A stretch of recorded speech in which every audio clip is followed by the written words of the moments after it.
Hello everyone, আমি পূজা। আমার নতুন আর্টি ব্লগে সকলকে স্বাগত জানাই। তো দেখো, আজকে আমি ছেলের জন্য কতগুলো প্রজেক্ট বানাতে বসছি। প্রজেক্টগুলো বানাতে যেন প্রচুর সময় লাগে। মানে দেখো ডিজাইনটা দেখছো, যে আর্ট পেপারের উপর আমি ব্লু কালার আর্ট পেপার নিয়ে নিয়েছি। তারপর কিন্তু আমি এইদিকে গাছ দেখছো, গাছের সাথে ফুল পাতা, এই ফুলগুলো সব extra pink colour art paper দিয়ে কেটে কেটে বসিয়েছি। আর ওর যেটা মানে এটা ইংলিশের প্রজেক্ট, তো ইংলিশে ওর যেটা থিম ছিল পার্টস অফ স্পিচের উপর, তো সেটাই দেখো, noun, pronoun, adjective, verb, adverb, preposition, সব কটি কিন্তু আমি করে নিয়েছি। আর কালার কম্বিনেশনটা দেখো, ব্লু আর্ট পেপারের উপর দেখো ইয়েলো আর পিঙ্ক কালার পেপার দিয়ে মানে ডিজাইনটা হয়েছে। তো এই ইংলিশের প্রজেক্টটা তোমাদের কেমন লাগছে? এই সম্পূর্ণটা কিন্তু আমার হাতের কাজ, আর সম্পূর্ণ লেখা থেকে স্টার্ট করে ডিজাইন সব কিছু কিন্তু আমি নিজে করেছি।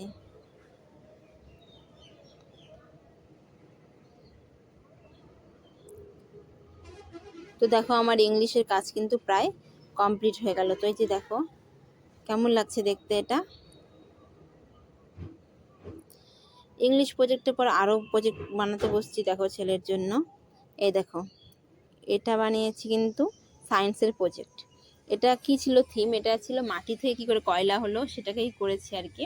স্টেপ বাই স্টেপ, যেভাবে মাটির কালার হয় ব্রাউন, তাকে একটু ডিপ, তারপর একটু কালচে ভাব হয়ে যায় কয়লাতে, তো সেভাবে কালারটা মানে মিলিয়ে দেওয়ার চেষ্টা করেছি। আর মাটির উপর যে কয়েকটা গাছ থাকে, তো আমি ওই জন্য গ্রিন আর্ট পেপার দিয়ে ওইটা গাছ করেছি। তো সায়েন্সের প্রজেক্ট হয়ে গেল।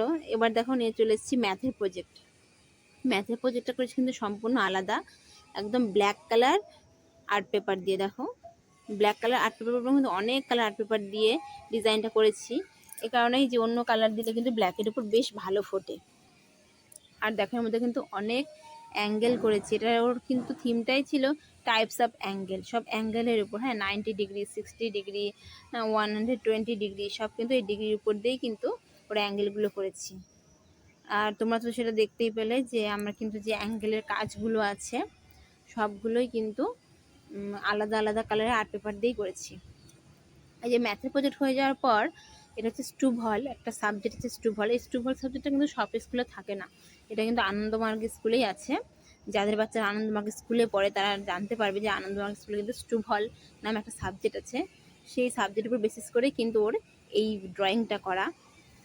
ওর থিম ছিল স্টুব হল সাবজেক্টের আসন, আসন যেটা আমরা যোগা করি, আসন করি, সেগুলো ছিল। যেমন পদ্মাসন ছিল, যোগা মুদ্রা ছিল। এগুলো কিন্তু আমি কিন্তু দেখো ডিজাইনগুলো করে দিয়েছি, ছবিগুলো কিন্তু আমি নিজে করছি। আর ছবি আঁকানোর পর আমি কিন্তু ভালো করে ওগুলো সম্বন্ধে কিন্তু লিখে নিচ্ছি। যেমন ছিল পদ্মাসন, তো পদ্মাসনে কোথায় আমাদের হাতটা দিতে হয়, কোথায় পাটা রাখতে হয়, সেগুলো কিন্তু আমি ডিটেলস ওখানে লিখে দিয়েছি। আর আরেকটা আছে যেটা যোগা মুদ্রা, সেটাও কিন্তু আমি সেভাবে সেমভাবে লিখে দিয়েছি।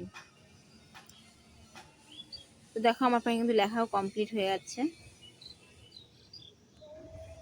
তো তোমরা যেসব প্রজেক্টগুলো আমার দেখছো, প্রজেক্টগুলো কেমন হচ্ছে অবশ্যই কমেন্ট করে জানাও। আর যদি আমার এই প্রজেক্টগুলো তোমাদের ভালো লাগে, তো আমার চ্যানেলটিকে অবশ্যই লাইক অ্যান্ড সাবস্ক্রাইব করে দিও।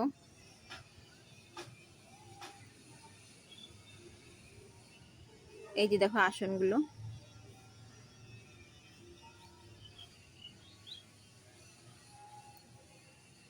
তিনটা আসন তোমরা দেখতেই পাচ্ছ, পদ্মাসন, যোগা মুদ্রা, আর লাস্ট হচ্ছে দীর্ঘ প্রণামা। এই তো আমার প্রজেক্ট বানানো কমপ্লিট। Tata, by.